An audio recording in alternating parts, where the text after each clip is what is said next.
Are directors liable for company debts? The answer is no. And this is a very different question from can a director be liable for company debts? Now, there are only a few instances in which a director can be directly liable for company debts personally. That is not to be confused with the fact that directors can be liable for damage and misconduct that they cause to the company. They're not liable for the debts, they're liable to the company for their negligence, damage, and so on. So where does all this come from? This actually all comes from the original issue of what is a limited company. Okay, and the fact is it's a separate legal entity from the directors. The directors run the company is registered at Companies House. The directors are separate individuals or separate legal persons registered at the Registry of Births, Deaths, Marriages, all that sort of stuff. So what's limited by a company? And there's reference to Section 3 of the Companies. And you can see above Section 3 that liability is limited to the amount unpaid on the shares. Now, this is the most common issue in relation to a company that's limited by shares. The shareholders, not the directors, the shareholders' liability will be limited to the unpaid element of their shares.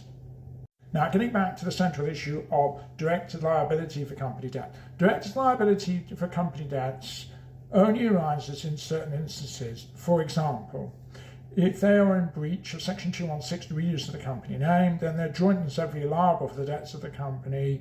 If they continue to trade in a new company, in certain instances, in breach of Section 216, then Section 217 kicks into play. If they've been disqualified as a director, then under Section 15 of the Company Directors Disqualification Act, they can be liable with the company for the debts of the company in relation to those debts which arose during their period of disqualification.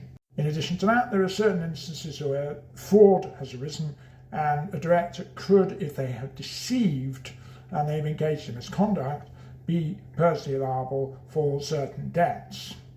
That is completely different from the vast majority of liquidator litigation in relation to misconduct by directors, misfeasance, breach of duty, transaction undervalue, wrongful trading, even fraudulent trading and so on. These are all about compensating the company.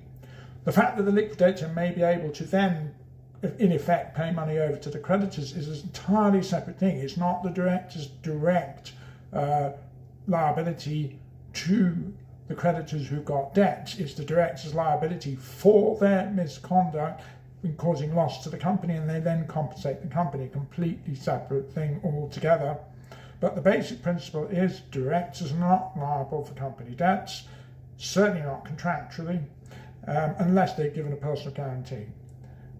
Questions, queries, concerns, give us a shout. We know Insolvency inside out.